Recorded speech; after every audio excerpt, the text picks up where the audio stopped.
Madame, Monsieur, rebonjour. Les jeunes Belges partis en Syrie sont-ils des combattants d'Allah?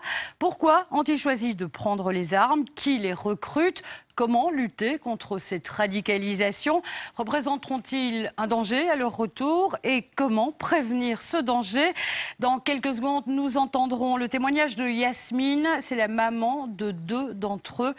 Et pour débattre de ce thème qui suscite la controverse depuis plusieurs jours, j'ai réuni Didier Reynders, vice-premier ministre et ministre des Affaires étrangères MR, Joël Milquet, vice-première ministre et ministre de l'Intérieur CDH, Claude Moniquet, spécialiste des questions de terrorisme, Sébastien Courtois, avocat de plusieurs familles dont les enfants sont partis en Syrie, Bernard Clairfailly est le député bourgmestre de Schaerbeek et Claude Fontaine est le directeur de la section terrorisme à la police fédérale. Bonjour. Nous entendons bien entendu vos SMS au 3013, vos mails sur controverse@rtl.be et vous pouvez aussi nous rejoindre sur notre page Facebook ou sur Twitter.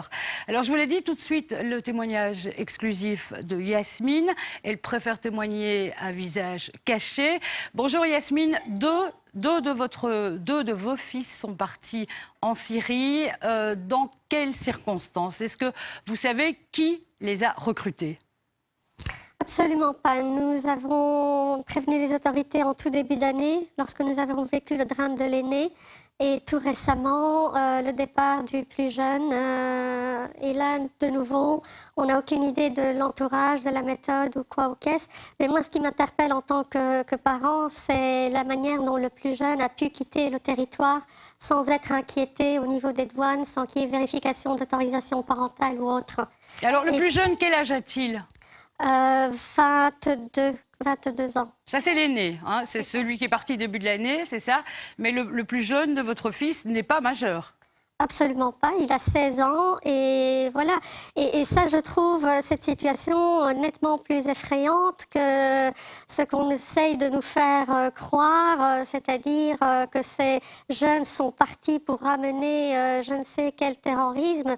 Moi, je ne me sens pas protégée et ce dossier, je ne le sens pas nécessairement pris en charge comme tout parent souhaiterait qu'il soit pris en charge légitimement. Voilà. Alors on va poser tout de suite la question à Madame Milquet. Un jeune de 16 ans qui quitte la Belgique pour aller en Syrie, comment se fait-il qu'il puisse passer la frontière sans être inquiété?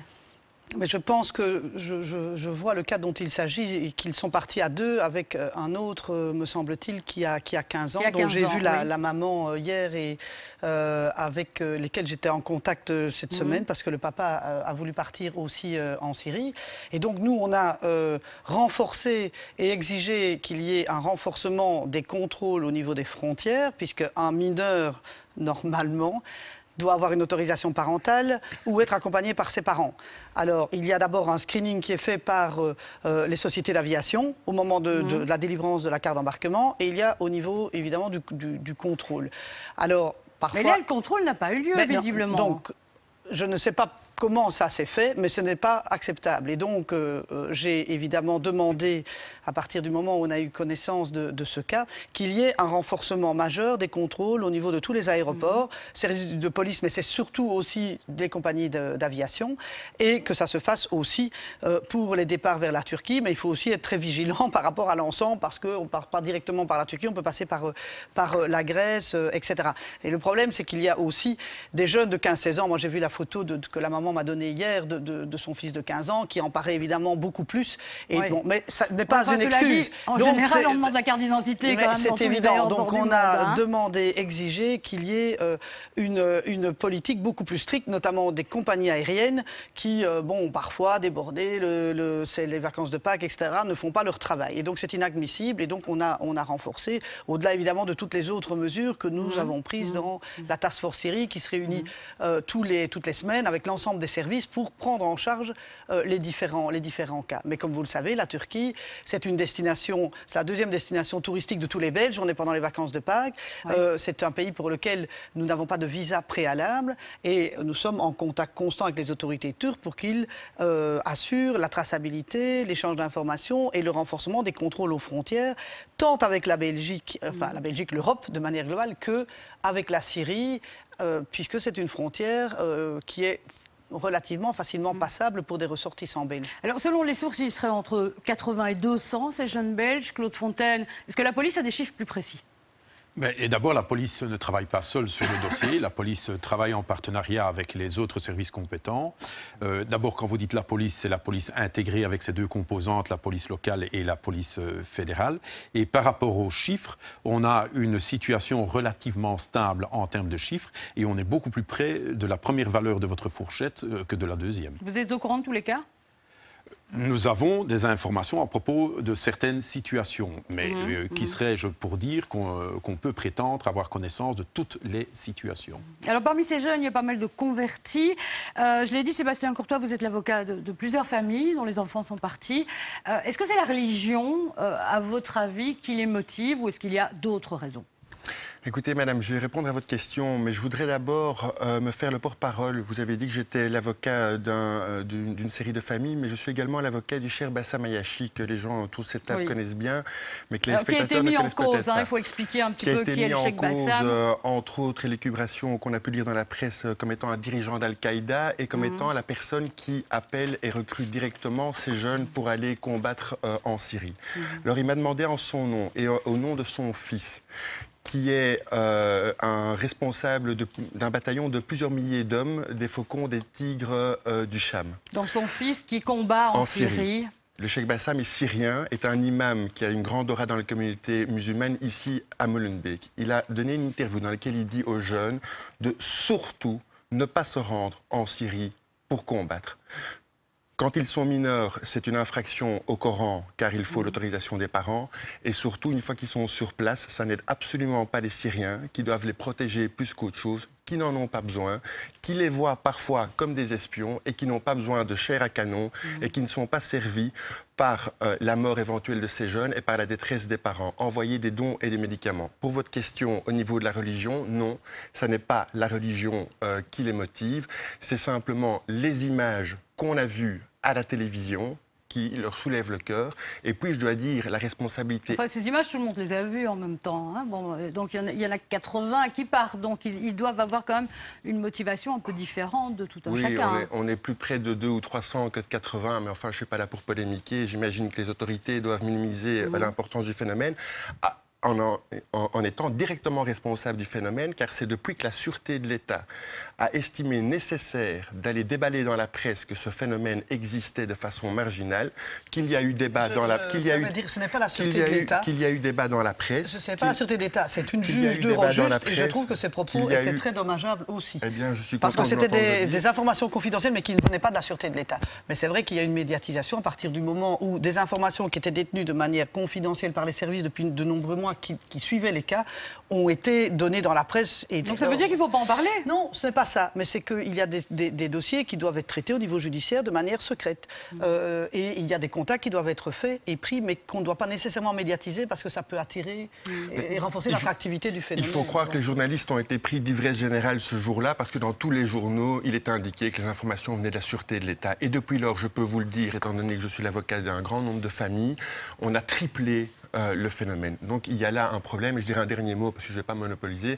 Au niveau de cette dame dont l'enfant de 16 ans est parti, moi quand je pars en vacances, par exemple en Turquie, quand je vais à la frontière, on me demande où allez-vous séjourner, dans quel hôtel, qui allez-vous voir, quels sont vos moyens de subsistance. On aurait fait ça dans cette ronflante task force dont le anglicisme cache le caractère totalement creux, bien entendu. Ce jeune serait encore là, d'autant plus que sa disparition a été signalée le jour même, et donc on aurait pu l'arrêter à Zaventem et ou en Turquie. Donc si cette task force n'est pas du bidon, à quoi sert-elle? Bernard Clerfay, il y a des jeunes qui ont quitté leur commune pour rejoindre la Syrie. Est-ce que vous les connaissez?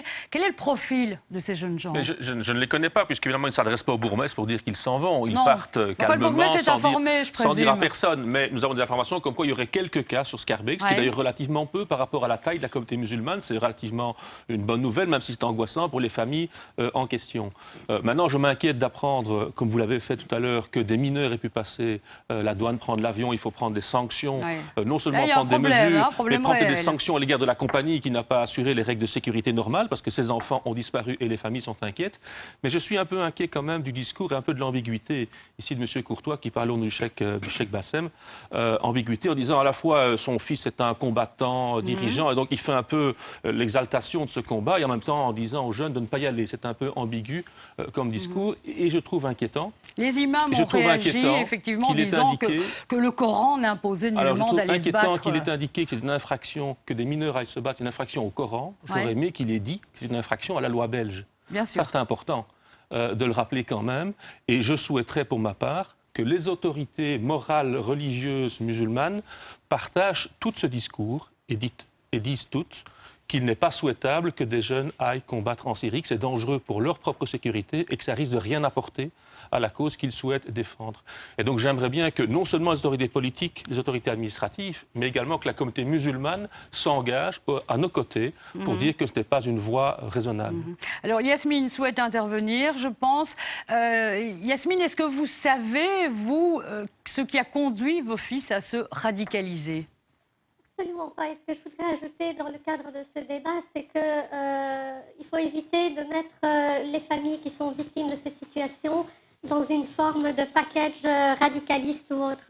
Notre famille est une famille modérée, on est musulmans pratiquants, mais on n'a rien à voir avec ce qui se passe, avec le drame que nous vivons actuellement avec nos enfants. On a établi des contacts avec les autres familles qui vivent la même tragédie, et c'est sensiblement le même profil. Ce sont des enfants qui ont une vie sociale tout à fait cohérente, normale, classique, qui rentrent à la maison tous les jours, qui sont plus souvent à la maison et à l'école qu'à traîner dans les rues. Ceux qui traînent dans les rues traînent toujours dans les rues. Ce sont nos enfants qui ont disparu. Et c'est là que se trouve la menace. Est-ce que vos fils fréquentaient la mosquée ? Ils y allaient comme tout le monde, une fois par semaine et sans plus. Vous n'avez rien remarqué de particulier ? Vous n'avez pas remarqué qu'ils se radicalisaient ? Avec le plus jeune, non, absolument pas. Avec l'aîné, on a effectivement identifié une situation particulière, mais elle était plus liée à son état de santé. Enfin, il était en dépression, en légère dépression, et cette forme de, enfin, son attitude ou son choix ou son engagement, je n'en sais rien. Oula. Je crois qu'il y a un petit problème de micro, on va revenir vers vous. Alors, ces recruteurs, il faut en parler, c'est toujours les mêmes noms qui sont cités finalement. Qu'est-ce qu'on fait pour les arrêter ? Mais je pense qu'il y a vraiment différents profils. Donc, il faut, et qui demandent des traitements différents. Vous avez des cas qui partent, qui sont vraiment connus par le parquet ou la sûreté de l'État et qui demandent évidemment un suivi judiciaire pour aussi anticiper le retour, parce qu'on est là dans des cas d'application de la loi antiterrorisme, donc qui ne demandent pas une approche sociale. Et puis vous avez des cas de jeunes tels qu'on l'évoque. Alors, il peut y avoir certaines filières, bien sûr, mais dans ce cas-là, si c'est bien celui que je connais par l'autre maman, ce sont deux jeunes. Donc, par exemple, l'autre jeune a dit, ben voilà, moi je veux être utile, je serais là si je revenais, c'est injuste, ce pays est laissé à l'abandon, on doit venir les soutenir. Donc, il y a une sorte pour eux, en tout cas, dans ce cas-là, un peu de recherche d'une cause, d'idéalisme, etc. Alors que ce qu'il faut dire, c'est ce que vous avez exprimé vis-à-vis des jeunes, et de dire que, par contre, il y a des réfugiés, par contre, il y a des besoins humanitaires fondamentaux par rapport à cette population pour lequel il faut concentrer ici la motivation, les combats. Et il faut vraiment réorienter plutôt vers vraiment la cause humanitaire liée à la population syrienne. Il y a les camps de réfugiés, il y a la Croix-Rouge, etc. Et donc il y a vraiment différents profils. Et c'est pour cela que autant ces jeunes, ces familles en détresse qui n'appartiennent absolument pas à un monde radicalisé doivent être soutenus, aidés, qu'on doit faire le maximum, et que par ailleurs on ne peut pas avoir le même discours par rapport à d'autres types de profils qui eux sont de type plutôt dangereux et qui méritent un suivi avec les services de sécurité. Et lorsque le retour, le cas échéant, arrive, c'est une application de la loi sur le terrorisme. On va y venir. Didier Reynders, est-ce que vous avez des informations, vous, sur ce que font ces jeunes sur place ? Est-ce que ils sont là pour des raisons humanitaires ou est-ce qu'ils se battent vraiment ? Ils se battent, c'est le premier volet. Oui. Le premier volet, c'est le renseignement. Donc c'est de savoir d'abord ce qui se passe en Belgique. Et moi, je soutiens évidemment cette idée qu'il faut encore renforcer les actions de contrôle. Quand on voit des mineurs qui s'en vont, c'est anormal. Il faut que les services de police et les compagnies aériennes fassent le travail à la frontière. Donc ça, c'est un des premiers débats. Et obtenir des renseignements. Les renseignements sur place, malheureusement, c'est effectivement des renseignements concernant une participation au combat et dans des groupes plutôt djihadistes. Quand on en parle avec les responsables responsable de l'armée syrienne de libération, c'est pas vers cette armée, vers les modérés que les jeunes vont, mais c'est plutôt vers des groupes extrémistes. Il faut en être conscient, mais on a une information limitée. C'est l'information que nous donnent ceux qui sont sur le terrain. Le deuxième élément sur lequel je voudrais insister, c'est la manière dont on va traiter les cas. Les cas doivent être traités individuellement. Il y a des profils très différents. Mais au retour, il faudra être très attentif à un traitement judiciaire. Parce que s'il y a des cas de personnes qui ont été suivre une instruction, plutôt une instruction armée tournée vers le terrorisme, il faut se poser la question de savoir dans quel état d'esprit, dans quelles conditions ils vont revenir. Mais il y aura probablement aussi des cas de jeunes qui seront partis sans cette démarche. Mais le traitement judiciaire est très important. On en parle avec nos collègues. Le phénomène existe aux Pays-Bas, existe dans d'autres pays européens. On doit être très attentif à cela. Et puis, quand j'entends dire le phénomène n'est pas un phénomène lié à la religion, il ne faut quand même pas tomber dans l'angélisme. Il y a aussi un phénomène fortement lié à la religion. C'est à l'intérieur d'une religion qui est pratiquée de manière très modérée par la grande majorité des musulmans de Belgique que se trouvent un certain nombre de foyers d'extrémisme. Dans certaines mosquées, dans des centres de jeunes, peut-être dans des cafés, dans des cercles, peu importe. Mais là, il faut aussi se poser des questions sur ce que nous devons faire. Et c'est un débat permanent en Belgique. J'ai eu l'occasion l'année dernière de reparler de ce problème qui, à mes yeux, reste important. En disant que l'intégration était un échec, oui, ça vous donne raison, là, ce qui se passe aujourd'hui? Je ne demande pas que ça donne raison, je constate simplement que j'avais parlé de certains quartiers dans certaines villes. C'est vrai, des mamans en parlent aujourd'hui, les pouvoirs publics ne sont pas nécessairement présents. Comme on dit, j'ai entendu encore sur d'autres plateaux, ce sont les barbus qui entraînent maintenant un peu l'ensemble d'une jeunesse dans ce genre de quartier. Je crois qu'il faut y être attentif, et donc c'est un débat permanent. C'est un débat sur quoi? C'est un débat que l'on doit avoir avec les représentants justement du culte musulman, que ce soit le culte ou les communautés, parce que tout le monde ne pratique pas nécessairement dans les mosquées. J'en ai parlé pour l'exécutif du culte musulman, comment encadrer, comment assurer l'encadrement de la formation des imams, vérifier qu'il n'y ait pas de comportement extrémiste, ça doit se faire en partenariat. Et est-ce qu'il faut les former ici, chez nous, dans le plus universités possible? Moi, je trouverais qu'on devrait aller le plus possible dans cette direction, parce que la plupart des personnes qui nous rejoignent, du Maroc par exemple, viennent de pays où on pratique un islam modéré. Et puis on en retrouve certains dans des mosquées ou dans des associations qui sont encadrés par des imams qui n'ont plus du tout ce comportement et qui sont souvent d'ailleurs d'origine salafiste, il faut le situer. Alors dans ce cadre-là, il y a un effort à faire. Et puis il y a un débat sur les valeurs. Vous savez, ça fait des années que ce débat a lieu en Belgique. Quand on dit séparation de l'Église et de l'État, égalité homme-femme, ça doit se traduire dans des actes. Quand je vois les débats que l'on mène encore aujourd'hui pour obtenir des choses très simples, un parcours d'intégration obligatoire dans nos régions, je pense à la Wallonie et à Bruxelles, c'est déjà le cas en Flandre. Mais si je regarde aussi la nécessité d'interdire un certain nombre de comportements, quand on a voulu interdire la burqa et le voile intégral, ça a été un débat infini au Parlement. Daniel Baclen s'en est occupé de manière permanente. Alors si ceci peut faire évoluer les esprits dans des formations politiques en Belgique pour se dire on a aussi un travail de prévention à la base à réaliser, c'est important. Donc il faut bien distinguer des jeunes qui partent, il faudra traiter leur cas individuellement et au retour, moi je suis très préoccupé du fait que quand ils reviennent, on puisse voir s'il n'y a pas parmi eux de véritables terroristes en herbe et formés. On va parler du suivi au retour. Le suivi au retour est important, mais il faut aussi se dire comment d'abord éviter le départ. Et pour les mineurs, c'est clair que le contrôle à la frontière, les services de police, les compagnies aériennes doivent faire leur travail. Mais il y a aussi un message à faire passer à l'égard de ceux qui nous rejoignent ou à l'égard de jeunes qui veulent se convertir. Quelle que soit la conviction religieuse ou philosophique que l'on a, quand on vit en Belgique, quand on vit en Europe, on doit apprendre à respecter des valeurs, et des valeurs que l'on partage. Et je crois que là, c'est un effort que le monde politique belge doit réaliser. Et quand on parle, bon, vous l'avez recité, quand je dis l'année dernière qu'il y a, à mes yeux, un échec de l'intégration dans certains quartiers, plutôt que de se faire injurier pendant des semaines, je crois qu'il vaut mieux ouvrir le débat. Alors je voudrais qu'on revienne quand même aux recruteurs, parce que les noms que l'on a cités, les proches de Sharia for Belgium, etc., on les connaît depuis des années, Claude Maniquet. Et on a l'impression qu'ils peuvent toujours agir comme ils veulent, autour des mosquées ou dans les garages, dans les arrière-cuisines, que sais-je. Je ne me prononcerai pas sur Cheikh Bassam, parce que je ne veux pas m'attirer les foudres de Maître Courtois, mais Sharia for Belgium, quand ils se sont autodissous, avaient clairement annoncé qu'ils arrêtaient de fonctionner publiquement pour faire d'autres choses. Je pense qu'on voit maintenant ce qu'étaient les autres choses qu'ils préparent. Et là, ils sont actifs. Ils sont certainement actifs, dans mais le recrutement ici. Ils ne sont pas les seuls, parce que contrairement à ce que dit Maître Courtois, la religion est fondamentale dans cet engagement. Je vais prendre deux contre-exemples. Au début des années 90, en Bosnie, on a eu une guerre civile dans laquelle des musulmans étaient victimes et il y a eu 200 000 morts. personnes ou très peu de gens sont partis. Parce qu'il n'y avait pas de filière, il n'y avait pas de réseau, il n'y avait pas d'organisation qui était à l'œuvre.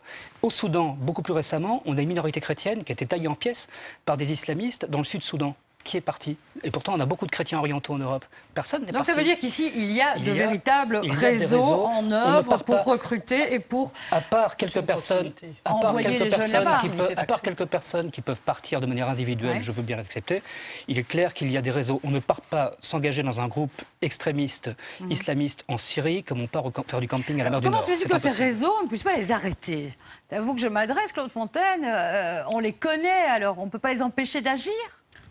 D'abord, moi, je veux souligner qu'on évoque ici les réseaux, donc les influences qui peuvent être exercées sur les candidats au départ, mais on a dit les profils sont différents, les motivations sont différentes et les manières d'accéder à la zone des combats... Oui, d'accord, mais il y a quand même des gens qui, autour des mosquées ou ailleurs, mais croyez bien, madame, que la police dans son ensemble, et je souligne, c'est vraiment dans l'ensemble de la police intégrée, avec ces deux composantes, en partenariat avec les services de renseignement et les autres services, on s'occupe de ces gens.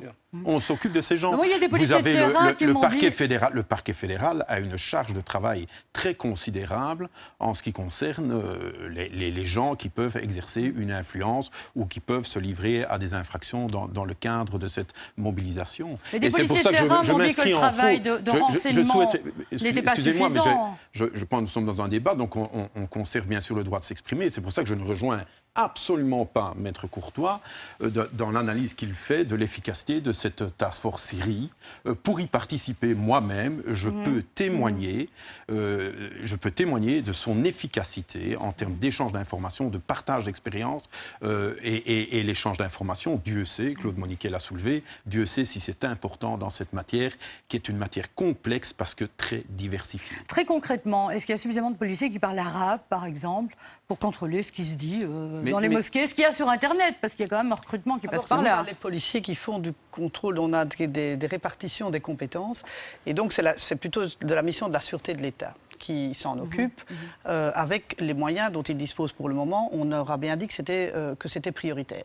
Et c'est toujours le débat. Mais la question est la même. Est-ce qu'il y en a suffisamment, suffisamment qui parlent arabe? Alors, par exemple, de moins en moins en arabe. Al-Qaïda et d'autres organisations aujourd'hui utilisent beaucoup l'anglais, par exemple, et de moins en moins en arabe. Justement, sur Internet, il y a quand même des choses en arabe. Oui, mais de plus en plus en anglais, justement pour les jeunes Européens et pour les convertis, parce qu'ils ne parlent pas arabe, les convertis. Et donc il y a un renforcement des effectifs que j'ai demandé, notamment pour la cellule antiterrorisme au niveau de Bruxelles. On renforce également sur la détection sur Internet. On a une cellule au niveau de la police, il y a ceux qui travaillent au niveau de la sûreté de l'État. J'ai demandé qu'on concentre les moyens dans une plateforme, qu'on les renforce, parce que Internet, c'est vraiment un des éléments clés, que ce soit pour le terrorisme, parce qu'on a de plus en plus d'acteurs solitaires qui, au fond, travaillent sur base d'Internet. On l'a vu dans le cas de Molenbeek, c'était un Français qui est venu vraiment, qui s'était radicalisé, mais qui travaillait seul sur cette base-là. C'est vraiment une nouvelle problématique. Internet, c'est un des éléments qui nous pose le plus de problèmes, tant au niveau des États-Unis que l'Europe, parce que non seulement, pour faire interdire un site, c'est très compliqué avec les providers, etc., et que par ailleurs, ça demande du personnel de suivi, et on devrait d'ailleurs le renforcer au niveau européen. On a demandé, c'est ce que j'ai demandé aussi au niveau européen, les 27, qu'il y ait une cellule à Interpol qui fasse le travail aussi pour tout le monde, parce qu'en fait, ce sont des sites Internet internationaux, donc accessibles à tout le monde, et ça c'est un des gros problèmes, qui incite à la haine, qui incite au terrorisme et autres, et qui est un des vecteurs clés. Je ne dis pas que c'est le seul problème, mais ça demande un renforcement des moyens complémentaires. Bernard Clefairy, est-ce que les informations reviennent au niveau local, les informations qui sont collectées par la police fédérale, par la sûreté, etc. Est-ce qu'on vous dit, tiens, il faut faire attention à telle mosquée, à telle ASBL? Voilà. Officiellement, comme bourgmestre, j'ai jamais reçu un courrier m'indiquant qu'il y avait là ou là telle association dangereuse. Pourtant, ça fait 12 ans que je suis bourgmestre. Mais il y a des contacts à travers les services policiers qui se rencontrent de temps en temps, qui échangent de l'information pour assurer la surveillance. Votre collègue Françoise Kepmans, effectivement, dénonçait le fait que l'information ne redescendait pas vers le local, alors que c'est là que la prévention peut se faire. Récemment, on vient de demander au bourgmestre de se mêler un peu plus de cette question-là. Je reconnais que jusqu'à présent, on n'a pas été considérés comme des acteurs capables d'assurer, à travers nos services de prévention, à travers le travail local de proximité, qui est quand même très important comme travail de prévention, une manière d'encadrer, de limiter la présence de ces groupuscules sur le terrain. Or, je pense que les bourgmestres ont la faculté s'ils reçoivent l'information et les moyens, d'assurer ce rôle de prévention. Si on m'indiquait que sur mon territoire, il y avait telle ou telle association avec quelques groupuscules dangereux, je pourrais veiller, avec les moyens limités qui sont à ma disposition, à veiller à ce qu'ils ne soient pas mis en valeur, mis en scène, qu'ils ne participent pas à une association. Mais vous n'avez pas d'infos? Pour l'instant, j'ai très peu d'infos. C'est un changement, c'est juste un problème quand même. Non, ce que nous faisons par contre, je tiens à insister là-dessus, c'est qu'à Schaerbeek, j'ai depuis très longtemps déjà organisé une concertation récurrente et permanente avec les mosquées. J'ai 10 mosquées sur mon territoire. J'ai des rencontres régulières avec elles pour organiser des périodes comme les fêtes de Ramadan, la fête du sacrifice, qui est important pour elles. Mais nous avons forcé les mosquées à créer une ASBL des mosquées. Et à travers ce contact permanent, nous avons de l'information. Et la toute grande majorité des musulmans qui sont présents sur le territoire, et à Schaerbeek en particulier, sont des gens paisibles, qui veulent vivre leur religion dans la paix, dans le respect des autres. Et c'est avec ce contact avec eux que nous pouvons prévenir une série de situations. Je vais vous raconter un exemple. Lorsque Sharia for Belgium, à l'automne passé, a fait beaucoup de foin dans la presse ailleurs, on a eu un grand barbu qui venait devant la plus grande mosquée de Schaerbeek, exciter un peu les gens, les appeler à vivre un islam plus radical, plus orthodoxe, etc. Ce sont les autorités même de la mosquée qui ont téléphoné aux autorités administratives et policières de la commune pour dire « aidez-nous à nous protéger de ces excités qui donnent une image de la religion qui n'est pas celle que nous voulons vivre dans nos quartiers ». Et nous avons fait ce travail pour les aider à se protéger. C'est bon signe. C'est un bon signe. C'est la preuve que c'est avec eux qu'on pourra travailler. Et je pense que d'ailleurs, il est dommage qu'il n'y ait pas sur votre plateau aujourd'hui quelque autorité morale du monde musulman qui puisse dire ce message, porter ce message, que ce n'est pas le vœu de la grande majorité des musulmans, c'est avec eux qu'on va travailler. Non, mais je crois qu'ils ont réagi, et on l'a dit, effectivement, leur communiqué, c'est avec eux qu'on doit travailler, était assez clair. Et avec eux qu'on doit trouver une solution. Je pense que Yasmine voudrait réagir à ce qui se dit sur ce plateau. Oui, tout à fait. 2 points, parce que là, on parle des acteurs, on ne parvient pas à les identifier, ni quoi, ni qu'est-ce. Nous, dans les dossiers de nos enfants, on nous a régulièrement parlé d'un certain Louis le Soumis qui tient pignon sur rue et qui fait son prêchi-prêcha tous les jours à 16h30 à la gare du Nord, et ce, depuis des mois, si pas des années, parce que ce phénomène existe depuis janvier et est connu des autorités depuis janvier 2012. Alors, je m'étonne que là, on nous dise, ben non, on ne sait pas à qui on a affaire, on ne sait pas où les trouver, etc. D'autre part, et ça c'est beaucoup plus personnel, je dirais, c'est de savoir, bon, j'écoute le discours de toutes ces personnes et je l'apprécie, mais concrètement, qu'est-ce qui est fait pour retrouver 2 enfants de 15 et 16 ans au fin fond de la Turquie, alors que nous avons leur numéro de GSM, que ces GSM sont toujours connectés à un réseau. On ne peut pas me dire qu'au XXIe siècle, on ne soit pas en mesure de localiser de manière technologique. Hier encore, on parlait dans la presse d'un rescapé qu'on a pu retrouver grâce à son GSM au fin fond d'une crevasse dans les montagnes suisses. Que fait-on pour nos enfants? Alors, on y vient, mais d'abord sur votre première intervention, ce monsieur qui prêche à la gare du Nord tous les jours, on ne peut rien faire? Différentes choses. Non, sur ce point-là, précisément, d'abord, Madame nous dit qu'il y a quelqu'un qui visiblement... Les informations de Madame, je les ai reçues, et on les a reçues aussi par l'autre maman, elles ont été données immédiatement au service. Il faut savoir que le parquet fédéral travaille à fond sur ces sujets. Et ils interviennent quand ils ont envie d'intervenir. Et donc, il y a aussi du secret par rapport à des mesures judiciaires et à des instructions en cours. Ce qui, justement, crée parfois un problème d'information à l'égard des bourgmestres. Et c'est ce que j'ai voulu, justement, faire, c'est impliquer beaucoup plus les bourgmestres, les mettre en contact avec la Sûreté de l'État et le fédéral. Non, mais pour passer les informations. Notre témoin nous dit que c'est depuis le début de l'année que ce monsieur est tous les jours à la gare du Nord. En tout cas, l'information que nous, on a reçue, moi je ne suis pas la police locale, on l'a donnée immédiatement. Ce que je voudrais dire à Madame aussi, puisque j'ai rencontré l'autre maman encore hier, les numéros de GSM ont été donnés à la police, qui est en contact avec ses homologues turcs pour le moment, pour justement essayer d'identifier. Mais il faut aussi des partenaires télécoms en Syrie, qui sont évidemment plus en état. Donc c'est plus complexe que l'on ne pense. On a donné toutes les informations, les identifications, aussi à toute une série de réseaux de l'opposition syrienne sur le terrain pour les rechercher dans éventuellement des camps de formation. On se trouve dans un pays en guerre civile où on n'a plus de postes diplomatiques. Et les services travaillent avec les réseaux informels pour justement donner les identifications. Il y a encore eu des contacts hier qui ont eu lieu pour justement tenter de voir où ils sont. Parce que normalement, ces jeunes Européens qui arrivent se font entraîner dans des camps de formation qui ne sont pas loin de la frontière, qui sont tenus secrets, dont on évidemment ne donne pas les numéros de GSM des responsables. Et donc tout est un travail relativement complexe aussi et nouveau. Mais nous faisons tout ce que l'on peut par rapport à la situation. Didier Reynders, on peut aller les rechercher, ces jeunes Justement, 2 points là-dessus. Le premier, il y a un vrai problème de circulation de l'information. Je crois que l'information doit circuler. Je comprends que le parquet fédéral mènent de temps en temps des enquêtes judiciaires et donc souhaitent garder la confidentialité.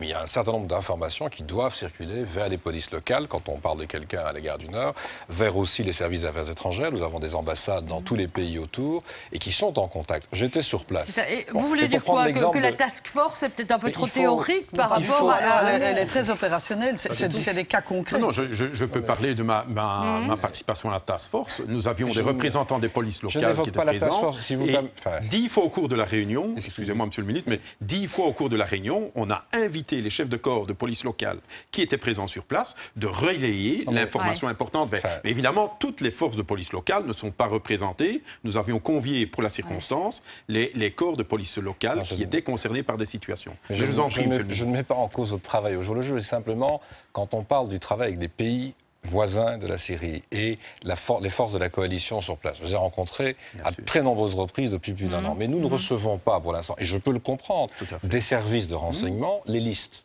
Pour être très concret, j'ai demandé à mon département, nous n'avons pas les listes de ces jeunes. Donc on essaie de savoir exactement, des cas nous sont communiqués par les familles. Je dis simplement que comme vers les services locaux, il y a une circulation d'informations. Je peux comprendre certains cas de confidentialité du parquet fédéral, mais à un moment donné, vis-à-vis du ministère des Affaires étrangères, je parle de l'OCAM ou je parle de la sûreté. La sûreté de l'État l'a communiqué à la sûreté de l'État turc. Donc ça c'est clair. Mais c'est entre services de renseignement, nous-mêmes. Oui, mais les affaires étrangères devraient peut-être... C'est comme l'intérieur, la sûreté de l'État, c'est la sûreté de l'État. Je le répète, il y a une circulation d'informations, on va tout faire pour l'améliorer, mais je souhaiterais quand même que des ambassadeurs, par exemple, qui sont sur le terrain en Turquie, qui sont présents sur place, mais puissent à un moment donné être informés des cas individuels. Ce n'est pas le cas aujourd'hui. Je comprends les réticences peut-être des services de renseignement, mais il y a un effort à faire.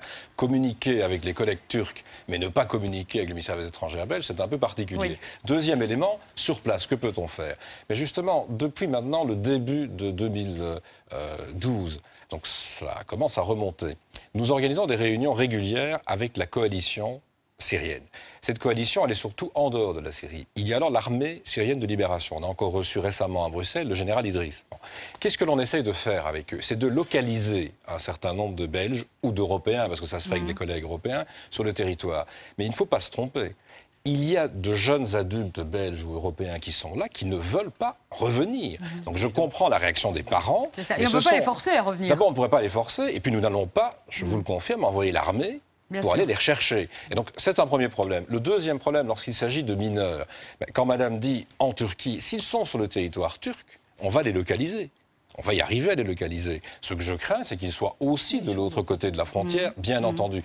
Et souvent, il ne faut pas non plus perdre cela de vue, je l'ai dit tout à l'heure, dans des groupes de djihadistes qui sont à l'avant-plan. J'étais à la frontière entre la Turquie et la Syrie. J'ai fait la même chose dans des camps à la frontière jordanienne. Mais quand vous êtes à la frontière, vous réalisez ce que c'est. Dès que vous franchissez la frontière, vous tombez dans une sorte de no man's land avec des groupes qui ne sont pas structurés. Il y a des groupes de toutes sortes. Des groupes qui dépendent de l'armée syrienne de libération et plutôt des modérés, et puis des groupes extrémistes de toute nature. Et je crains fort, ça il faut le faire passer auprès malheureusement de familles, qu'un certain nombre, pour ne pas dire plus, de ces jeunes ne reviendront pas. On a déjà des informations de décès sur place, ils sont en première ligne dans des combats. Alors, c'est pour ça que j'évoquais tout à l'heure le fait que s'ils participent effectivement à de l'instruction puis à des combats, il va falloir au retour, si certains reviennent, traiter les dossiers individuellement. Moi, je ne veux pas mettre tout le monde... Il nous reste très peu de temps, mais je voudrais vous faire part de notre question RTL. Le gouvernement doit-il empêcher les volontaires de rejoindre la Syrie? Bien sûr. Oui, à 35%, non, à 60%. Non, mais je crois que c'est une erreur. 5% sans avis. Deux mots peut-être sur le retour. Mais d'abord sur le départ. Oui, mais certains disent au retour, ça risque d'être des bombes à retardement, des Mohamed Merah. Comment les surveiller? On l'a vu dans le cas de l'Afghanistan, on l'a vu dans le cas de quelques qui étaient partis en Bosnie, on l'a vu dans le cas de l'Irak. La plupart des gens qui ont constitué des réseaux logistiques opérationnels en Europe dans les années 2000 étaient des gens qui avaient été sur le... Enfin, les figures de proue en tout cas, des gens qui avaient été sur le terrain de djihad au Moyen-Orient. Il y a eu un procès ici en Belgique de jeunes qui sont revenus de Syrie. Ils ont été arrêtés parce qu'on pensait qu'ils partaient en Somalie. J'ai fait libérer les 3 personnes dès qu'il est apparu que c'était la Syrie. Et je voudrais souligner l'ambiguïté qu'il y a. Mais justement, on parle d'infraction à la loi terroriste. Ils s'en prennent à un gouvernement qui est soutenu par nos gouvernements. Guy Verhofstadt demande qu'on les arme. Et après, quand ces jeunes vont là, on dit que c'est du terrorisme. Ils ont été libérés. Il y a un deuxième outil qui est de sanctionner pénalement les jeunes qui s'intègrent dans une armée étrangère. Il faut prendre un arrêté royal pour qu'il soit effectif. Ça fait 2 ans que ce conflit existe. Cet arrêté n'a pas été pris. Il y a quand même là plus qu'une ambiguïté. Et je reviens à ce qu'a dit M. Claire-Failly. M. Hayashi, qui est sur place, est syrien. On ne va pas quand même lui en vouloir de se battre pour ne pas se faire trouer la peau par Assad. Et on dit aux Belges de ne pas venir le rejoindre. Si ce n'est qu'il faut effectivement prendre les mesures. Il y a une loi sur le terrorisme qui existe. Et on peut prendre l'arrêté royal d'exécution, même s'il y a beaucoup de doutes sur la praticabilité de la mise en œuvre. Enfin, peu importe. Mais indépendamment de cela, ce seront des cas individuels. Il est clair qu'il y a probablement des jeunes qui partent en Syrie avec une sorte d'idéal. Toute la communauté internationale est en train de plaider pour que Bachar al-Assad s'en aille. Il faudra regarder leur dossier individuel. Et donc il faudra les suivre individuellement. Mais il ne faut pas se tromper, il y en a eu en Irak, il y en a eu en Irak, il y en a dans des centres de formation en Libye, ça c'est autre chose. Et on craint même qu'il y en ait dans le nord du Mali. On commence à avoir des renseignements sur le sujet. Donc il faudra faire la part des choses. On ne peut pas mettre tous ces jeunes exactement dans le même panier, ça c'est clair. Mais il y en a qui vont participer à des actions terroristes.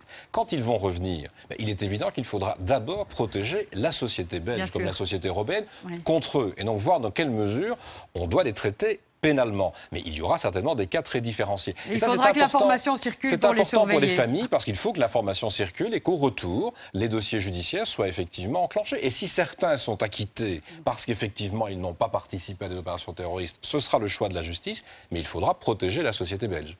Merci.